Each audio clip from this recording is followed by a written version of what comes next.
Được rồi nè. Tại vì nó cũng giờ lo khi bé lồng Windows bé xì từ USB nó lồng nè.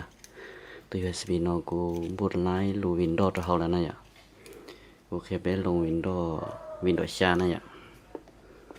Chị giờ thầu bé bút lái lù Windows cho từ USB là chị cho nó bé một từ USB là siết cho bé lúc không.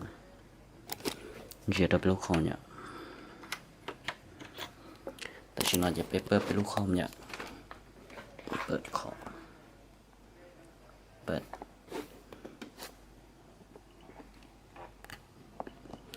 ไปกดตัว F on นะเนี่ยเลิกแค่น้อยที่กดตัว F on ตัว F on ยอ set up the BIOS เนี่ยตัว F ก็ on ยอ set up the menu เนี่ยthờiตัว F ก็ on nóจะthầu vềอยู่ลง Windows นะถอยอยู่ตั้งค่าเติมไบออสตาจะอยู่รอก็ตูเลย F ก็อ้อยอ่ะจะจะนอนไปตั้งค่าเติมไบออสonได้ไปกดตัว F อ้อ on ได้นะย้อนโดนแต่นอนเนี่ย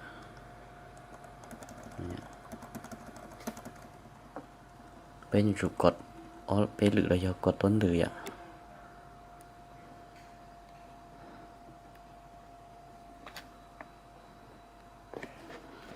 จะจะนอนหนึ่งช่องนะ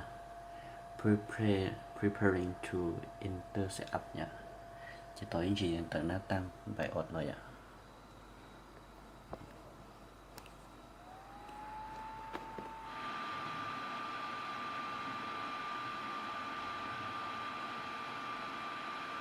จะจะนอนแต่รู้หน้าตั้ง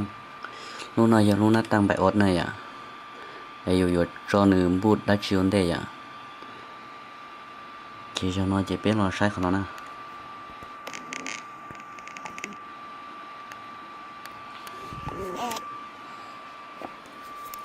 เป็นรอใช้ของเราอ่ะเนื้อมั่ว system หน่อยอ่ะมั่ว system information มั่ว processor information เนี่ยจะเป็นรอใส่จอคอเตียบูทเป็นรอตั้งค่าของบูทนั่นเนี่ย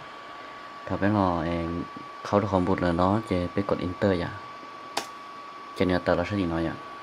ใช้ดีน้อยจะไปอยู่จอมบูทด้วย USB อ่ะไปอยู่ลง Windows ด้วย USB จะไปกดจอ USB อ่ะอยากให้ได้ไปอยู่ลง Windows ด้วยแผ่น CD โหลด DVD จะไปอยู่ลงมั่วคอแผ่น CD DVD เนาะโหลดจอการ์ดเธอสู้ชนน้อยอ่ะตัวละอีกใช่ไหมแต่ชินแต่เนาะเป็นลงด้วย USB อ่ะเจนแต่เนาะเจนเตล่าโทรลูกคอมในจุดตรงนี้อย่างนั้นหนึ่งไบออสอะไรอย่างหน้าตั้งไบออสเนาะหอรู้เนาะแล้วตึ้งพวกคำอธิบายยังหอเนาะเนี่ยnóจะlà tia cái cột tụ đi là cho tụ u là cho tụ đi nó chơi select nửa dê là sau này nhá món nửa chán dê là sau gì là thôi số một tia trên được khó bén gì nó chỉ bé vô xin cho pun nó thế này món luôn dê luôn gì luôn ở luôn sáng nó mua nhá chỉ cho nó số một tia cùi cho DVD CD là DVD nó cùi là Windows đuôi CD là DVD nó nhá chỉ cùi là có tụi du nó vậy nhưng cho tụi du nó vậy có tụi du nó có tụi du nó vậy cho nên gần dễ sau vậy này cho nên giờ chúng mới CD là DVD nó là cho thất số cho nó vậy cho nên nên lồng đuôi CD là DVD vậy và thế nên lồng đuôi USB xứ nó vậy nên chủ là sai USB nó qua tụi thất số vậy chỉ cho nó nếu mua khám để làm nó lên nó này ạ chỉ thằng nó chỉ nên cột enter này ạ nên chỉ cho nó nếu mua ít cho nó nè cho nó cho nên hai tia cột ESC nó nhỉ to exit setup nó nhỉ chỉ bé nhỏ chủ lực cột tụi nó nè tụ lúc pum nó này ạ nó chỉ cầu thì nó nhỉ họ ít cho nó tăng Windows mà ý cho nó tăng bài ọt nè mà nửa giờ nè nửa giờ bé gọt F9 nó này ạ chỉ nửa theo reset này ạ set tăng khan rồi ạ chỉ cho nó bé là gọt tụ luôn này nửa mua còn thì save and exit này ạ bé là cho họ set theo exit save and exit này ạ จะไปกด enter อ่ะจะเนื้อแต่เรานี้แล้วนะจะแต่ชิ้นนอนไล่เหรอเจชนอนพูดเราตอนหน้าตั้งไปอดเราตอนลง Windows จะไปกดตัว F ก็ O นะชนอนนะอย่าจะนึกแต่เราลีนอจะไปลงหมู่ตรอคอ USB นะอย่าไปลง Windows ด้วย USB อ่ะจะไปเราตอนตัว USB นะจะไปรอจอ USB จะก็ไปกด enter อ่ะจะต่อลีนอจะไปกด enter จะอันนี้ key to boot อ่ะไปกด enter จะรอหนึ่ง start Windows ลง Windows แล้วนะอย่า Windows upload file นะเนี่ยจะในปีลง Windows แล้วนะชนะ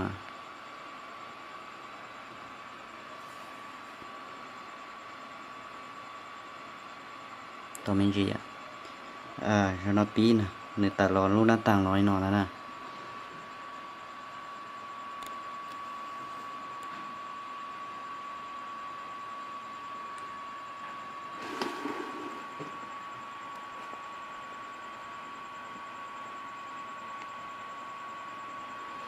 จะเท่านึกแต่รอลีน้อยอ่ะนึกว่าจะนอนนะจะก็เธอสู้จะย่อlanguage to install อ่ะน้อยย่อภาษานะภาษาของระบบเนี่ยจะรู้học cá nói do nơi do currency format dạ chế bây giờ chủ sai cho English United States thế dạ chế các thiết bị hậu nó nơi do keyboard này dạ ภาษาtừ keyboard dạ chế bây giờ cho US cho thế dạ chế thầu tới chế thầu lấy lên nó chế bây lo cho thì nó này dạ bây lo next thì nó next ไปเลยเจชนนึงแต่รู้ขอนอกแล้วนะเนี่ยเจเป๊ะไปขอ install เลย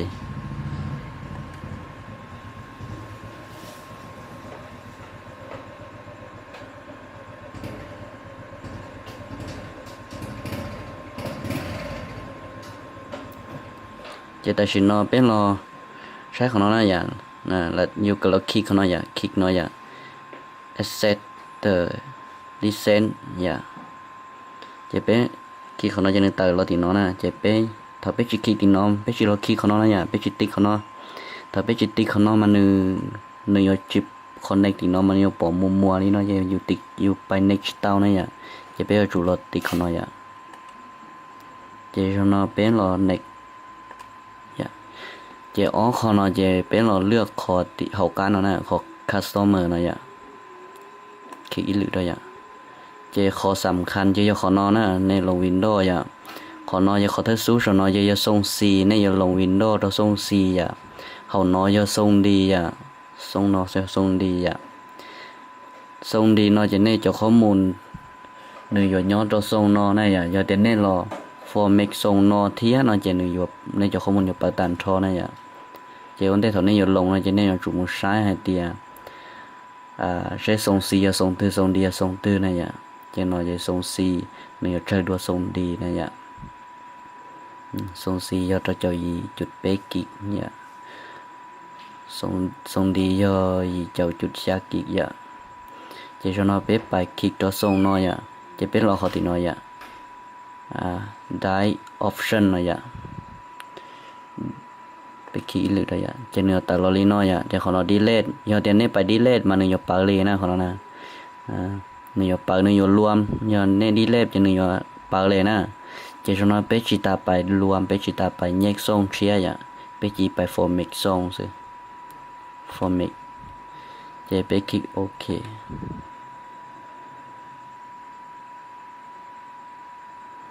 แต่ชินอจะส่งนอจิมัวละจีลีนะในรูวินโดว์เธอซูในลงจะชนอในฟอร์แมตไปนะจิมัวละจีลีนะแต่ชินอ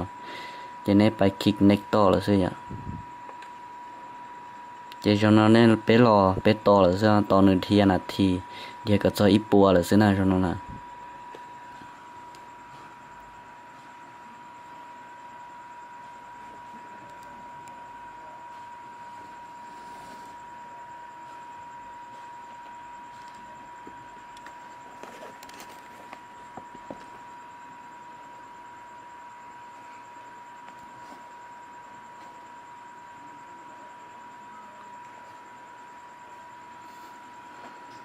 นี่อยู่kính trời ạ còn nó xí xí hở nè còn những thiên nó mình cần chơi ít bùa ạ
นะกำลังสำเร็จนะอย่า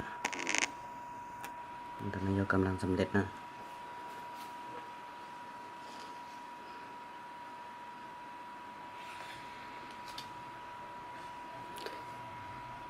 อยู่เตียแล้วนะ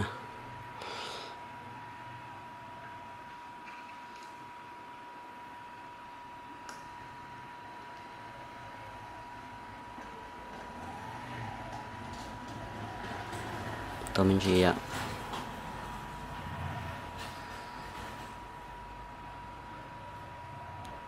ตอนนั้นไลค์จะน้อยจะรู้ขอบอยู่ว่าลิสตาร์ดที่เหลือนะอย่าอยู่ปิดที่เหลือนะอย่าเดี๋ยวครับเปิดรอเดี๋ยวเราจะแน่ทอตัว USB เต้าเลย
Beta try you stop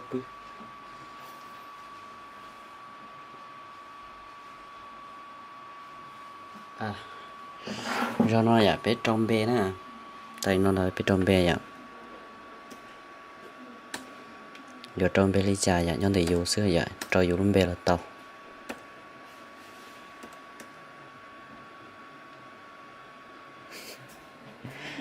bên đó là nó bên neck nhỉ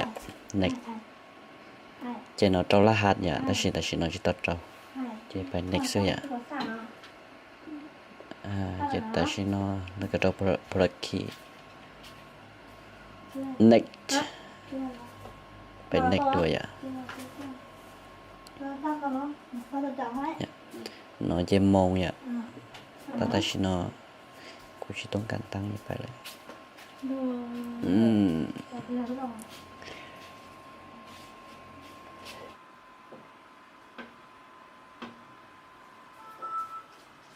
ôi giờ là xin nó chạy tàu kia Windows xa vậy sầm lết li na tại xin nó chạy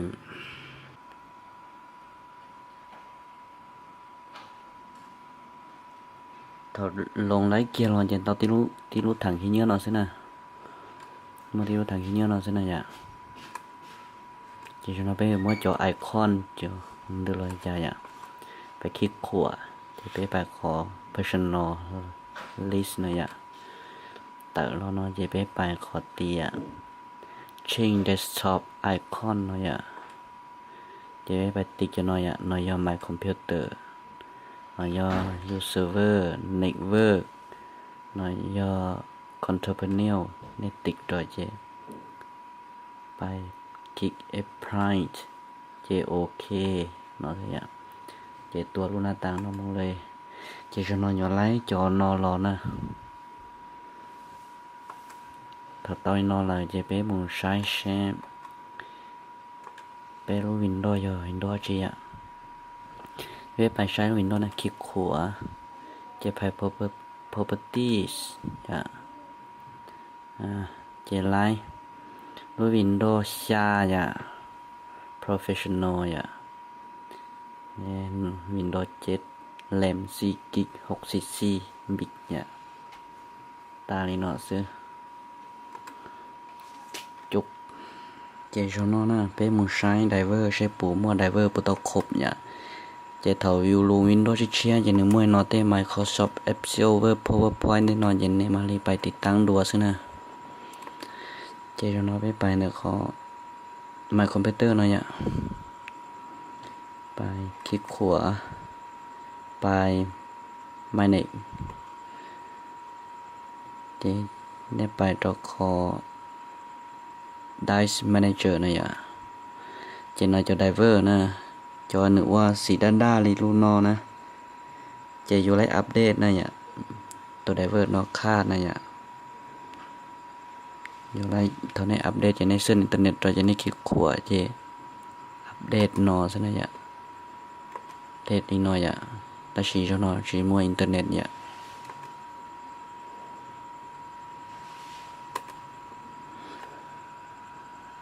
จะแต่ชี้น้อยอ่ะเป็นมุติดตั้งโปรแกรมแล้วนะ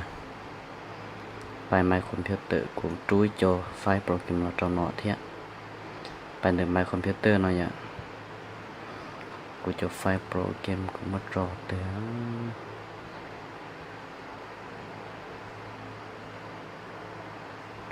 ใช่ไหมใช่หน่อยอ่ะติดตั้งรูป Photoshop นะ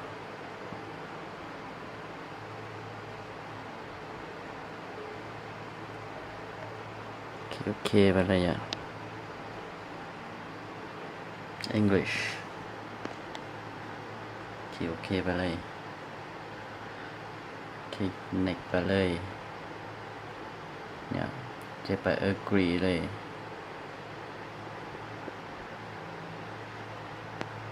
agree เลยอ่ะ drop password อ่ะแล้วก็ drop password เจชโนเป็นรอแล้วนะตัว password ยังรอนะอ่ะdrop รหัสจะเป็นเรา copy ตัวรหัสเนาะนะ Ctrl C เนี่ยเนาะ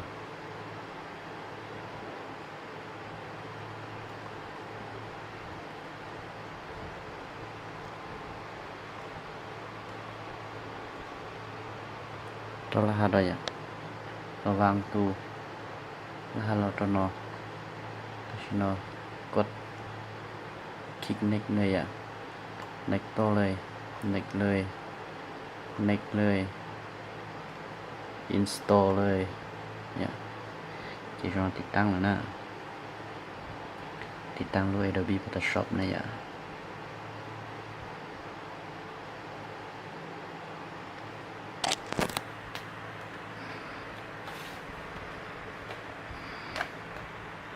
สำเร็จตานะเตารูป Photoshop รอแล้วนะนู่นโปรแกรม Photoshop นะ